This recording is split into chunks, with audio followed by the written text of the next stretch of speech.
Assalamualaikum warahmatullahi wabarakatuh. Perkenalkan, nama saya Didik Trisatya dengan NIM A1 1 2019 12173. Di sini saya akan memaparkan hasil kinerja saya, yaitu membuat sebuah website portfolio dengan menggunakan framework Node.js dan Express, serta menggunakan Turbo Command Line Interface, atau sering disebut antarmuka baris perintah. Lalu, apa itu Command Line Interface? Command Line Interface adalah suatu program yang dimana ketika user mengetik perintah dalam bentuk teks dan memberikan instruksi kepada komputer, lalu komputer menjalankan tugas tersebut. Misalnya, ketika saya mengetik perintah turbo new folder, maka secara otomatis komputer akan menjalankan tugas tersebut. Mari kita lihat dari codingannya terlebih dahulu. Ya, di sini terdapat sebuah package JSON yang terdapat sebuah script yang dimana sedang berjalan, dan di sini terdapat sebuah Nancy. Mari kita menuju ke app.js. Di sini, tugas app.js adalah mengimpor root dan mengatur jalur membuka website. Pada konstruk config, terdapat sebuah file views berisikan views, yang berarti template website terletak pada folder views. Mari kita lanjutkan ke bawah. Ya, di sini terdapat sebuah file flag configure app, bertugas untuk melakukan opsi konfigurasi, dan di sini adalah tempat untuk mengimpor file root. Di sini terdapat construct main memerlukan folder root main, yang dimana aplikasi digunakan untuk mengimpor file root main.js atau memanggil file root main.js, dimana pada main.js halaman homepage adalah garis miring. Ya, mari kita menuju ke root main.js, di mana terdapat sebuah construct express yang menjadi router. Lalu, untuk memanggil itu adalah fungsi, maka dilakukan modul export. Setelah itu dilakukan router get, yang dimana router get diinisialisasikan sebagai garis miring. Setelah itu dilakukan respond render ke halaman homepage-nya. Di sini halaman homepage saya adalah home. Mari kita coba buka command prompt terlebih dahulu. Ya, di sini saya akan memberitahu bahwa saya menggunakan sebuah Node.js versi 14.15.0, dan di sini saya menggunakan npm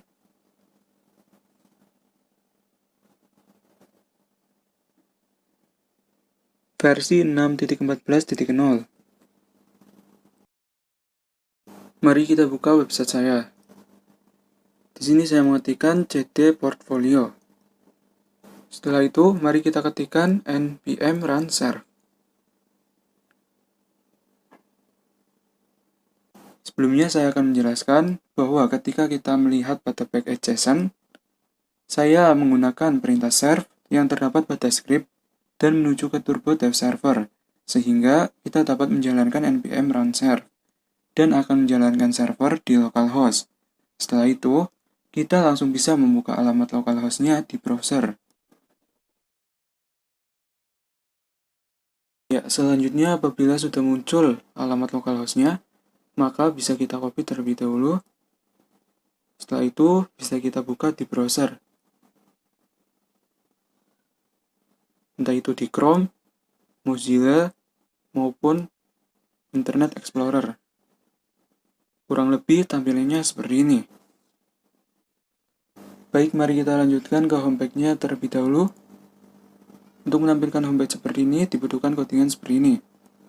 Di sini, saya sudah membagi bagian-bagian tertentu dan memindahkan bagian tersebut pada partial. Untuk memanggil bagian-bagian tertentu, dilakukan dengan cara menuliskan kurung keriting menuju nama file di partial. Ya, pertama kali kita akan membahas head terlebih dahulu. Mari kita menuju ke partial head.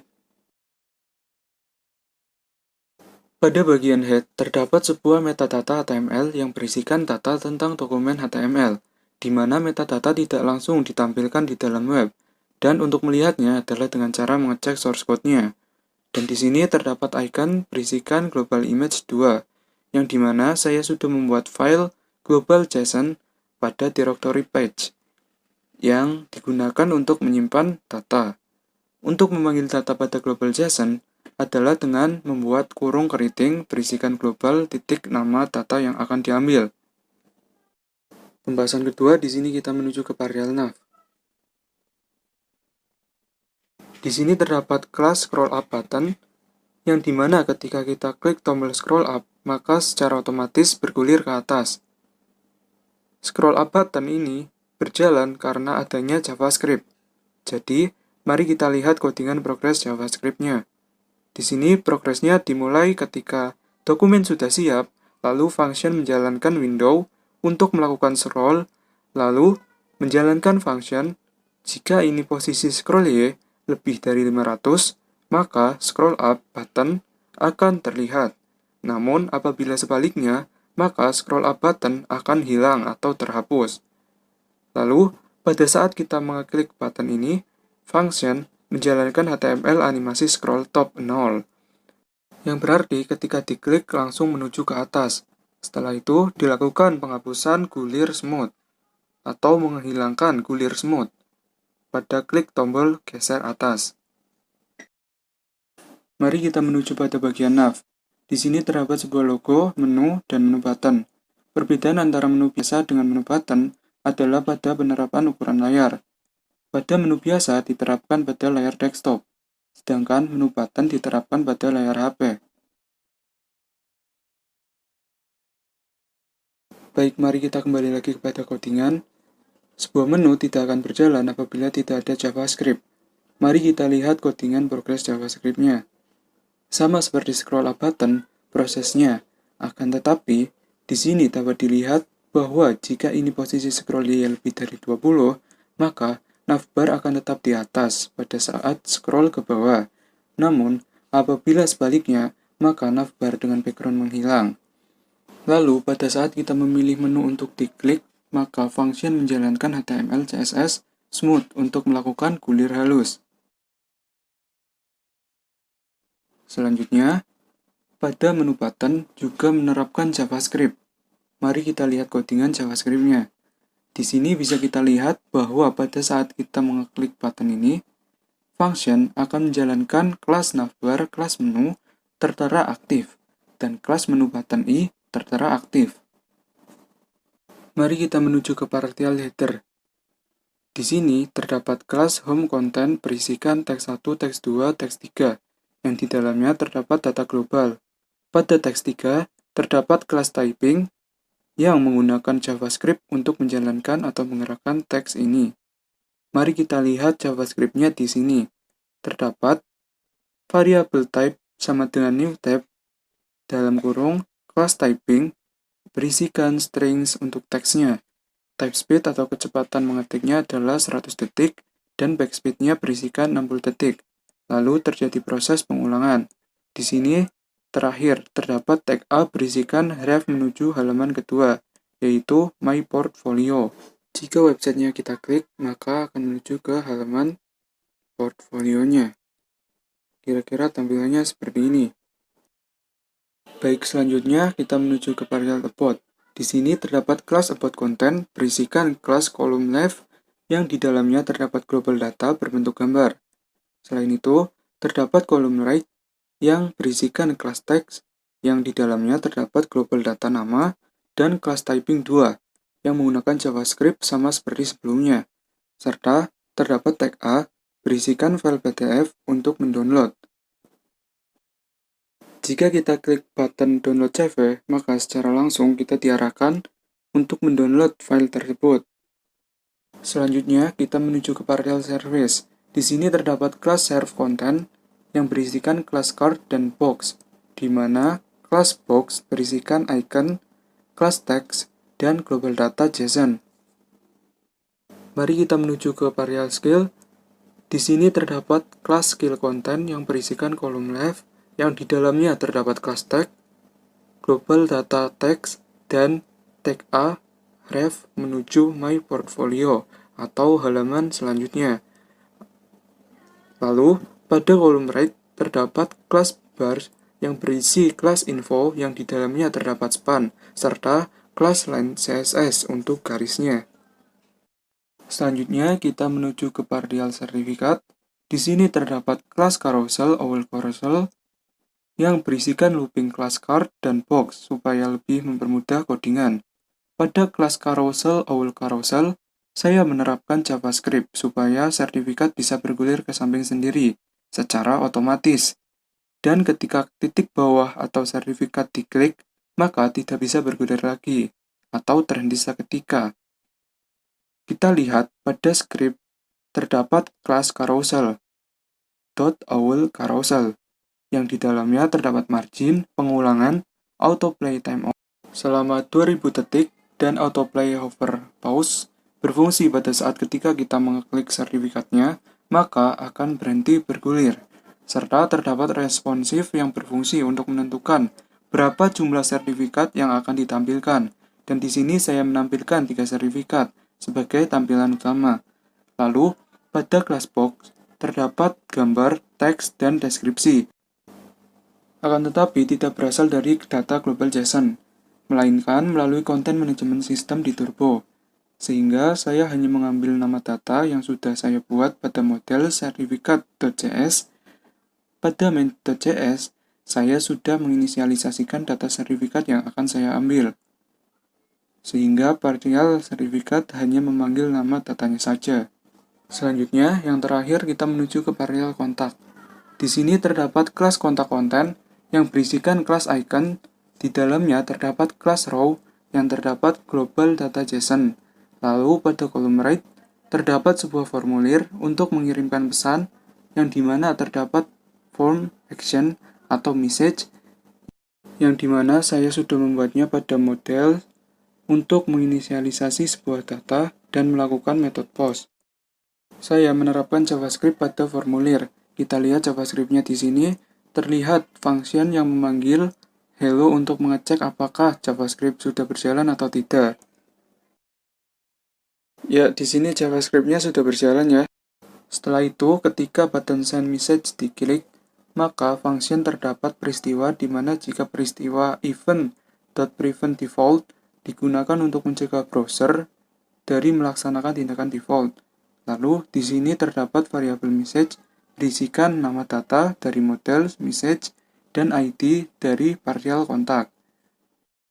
Setelah itu, melakukan pemanggilan string send message berisikan json.stringify. Di dalam kurung terdapat message yang berfungsi untuk mengonversi objek menjadi string. Apabila data berhasil dikirimkan, maka dilakukan pemanggilan string pesan Anda diterima berisikan json.stringify respond. Lalu ketika kita klik send message akan menampilkan string terima kasih dan kita cek pada inspeksi konsol untuk memastikan apakah pesan sudah terkirim atau belum. Jika sudah, maka akan mendapatkan data dari seseorang yang sudah mengisi formulir tersebut. Mari kita cek pada konsol. Ya, di sini sudah terdapat data yang berarti button tersebut sudah berhasil mengirimkan data tersebut. Baik, selanjutnya kita menuju ke halaman kedua. Untuk menampilkan halaman kedua, maka kita perlu rute baru untuk menampilkan halaman tersebut pada main.js. Untuk nav dan header, prosesnya sama seperti sebelumnya, sehingga kita langsung menuju ke partial about portfolio.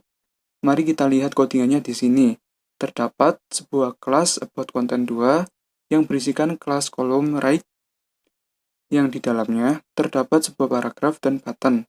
Sedangkan kolom left menampilkan gambar. Pada lihat repository, kita diarahkan menuju GitHub saya. Pada lihat game, kita diarahkan untuk mendownload PDF scenes game saya. Dan yang terakhir, lihat AR Instagram, diarahkan ke filter Instagram. Untuk partial dream dan page, menggunakan konsep yang sama seperti pada partial service di homepage. Hanya saja pewarnaan background pada CSS berbeda warna. Sekian yang dapat saya sampaikan, kurang lebihnya mohon maaf apabila pembuatan website ini masih banyak kekurangan dan penjelasan saya kurang jelas, mohon dimaafkan.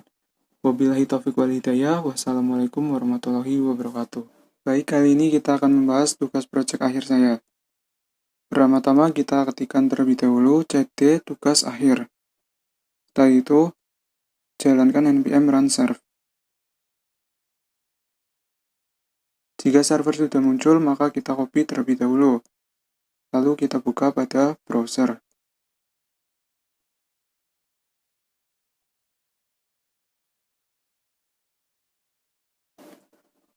Ya, berikut ini adalah tampilan proyek tugas akhir saya. Mari kita menuju ke codingan. Di sini, saya akan membahas terlebih dahulu pada main.js.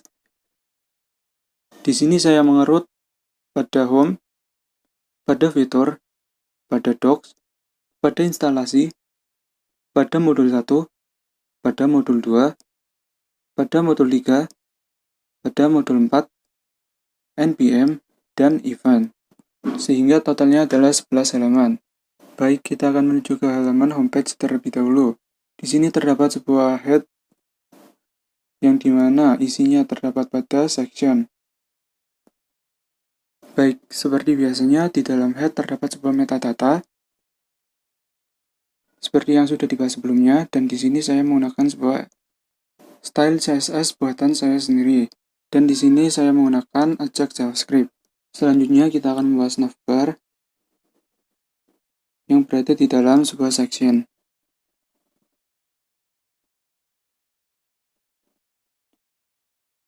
Pada navbar terdapat sebuah kelas navbar yang berisi kelas container flag, dan terdapat sebuah logo, dan terdapat sebuah tag nav yang berisikan sebuah list untuk menuju home.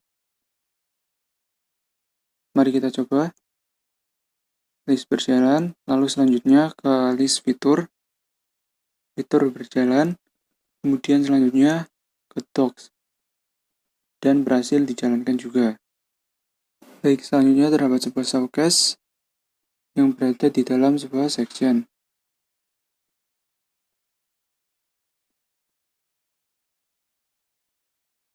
Di dalam sebuah showcase terdapat sebuah kelas container grid, kelas showcase text, lalu terdapat sebuah tag ahref berisikan link untuk menuju ke website resminya. Jika kita klik, kita langsung akan diarahkan ke website resminya. Dan yang terakhir, di sini terdapat sebuah showcase form card untuk menampilkan gambar berikut. Selanjutnya, kita akan membahas sebuah stats pada section. Pada section stats, terdapat sebuah kelas stats yang di dalam kontainernya terdapat sebuah teks, dan di sini terdapat sebuah kelas grid text center yang dimana mengatur halaman tersebut. Dan di sini terdapat sebuah div berisikan sebuah teks dan icon. Kira-kira seperti ini tampilan desktopnya. Ya, selanjutnya kita akan membahas cloud section-nya. Pada cloud section terdapat sebuah kelas container grid yang di dalamnya terdapat kelas text center, dan yang terakhir di sini terdapat sebuah tag ahref berisikan sebuah halaman docs yang dimana ketika kita klik akan menuju ke halaman docs-nya. Selanjutnya kita membahas language pada section, di mana pada kelas language terdapat sebuah heading 2,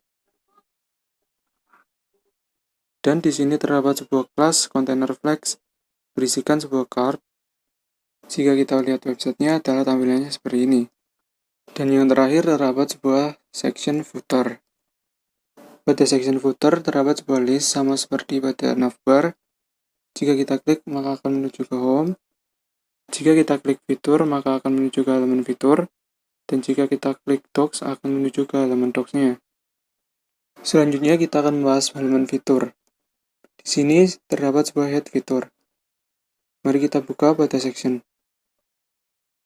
Pada fitur terdapat sebuah kelas container grid berisikan sebuah heading fitur, dan terdapat sebuah paragraf. Dan yang terakhir terdapat sebuah image yang menampilkan gambar tersebut. Selanjutnya kita akan membahas sebuah subhead pada section. Pada bagian subhead saya menerapkan sebuah eject terdapat pada button tersebut. Mari kita coba cek terlebih dahulu file description text-nya. Terletak pada direktori publik. Berikut ini adalah teks yang akan ditampilkan. Selanjutnya mari kita lihat pada JavaScript-nya. Di sini terdapat sebuah function load_doc yang berarti akan menjalankan suatu peristiwa pada saat tombol diklik. Dan di sini apabila HTTP-nya sudah ready, maka function menjalankan tugasnya dan membuka sebuah data yang sudah diambil serta mengirimkannya, lalu melakukan sebuah respon. Baik, mari kita coba klik tampilkan penjelasan. Dan di sini muncul sebuah teks yang berasal dari file txt. Mari kita kembali ke Subed lagi. Di sini terdapat sebuah section kelas berisikan fitur main yang menampilkan halaman tersebut. Dan selanjutnya saya akan bahas halaman docs. Di sini terdapat sebuah head docs. Mari kita lihat pada section. Pada head docs melakukan penerapan halaman yang sama seperti head fitur, sehingga tidak perlu dijelaskan lagi. Dan selanjutnya terdapat sebuah document section, yang dimana terdapat sebuah heading esensial berisikan sebuah list pengenalan dan instalasi.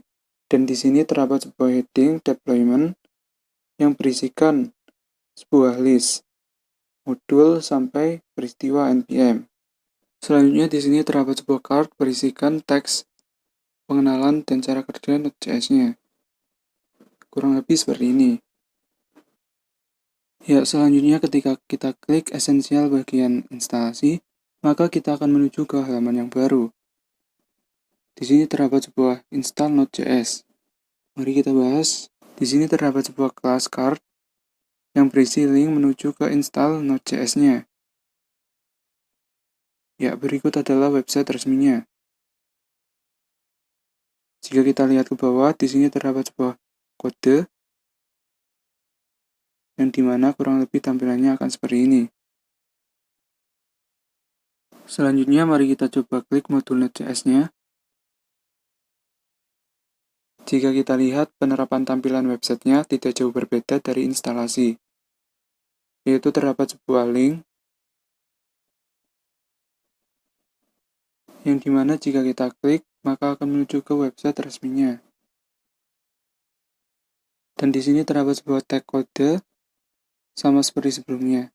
Dan di sini terdapat sebuah mark yang menandai ekspor. Selanjutnya kita menuju ke modul HTTP Node.js. Di sini adalah modul 2.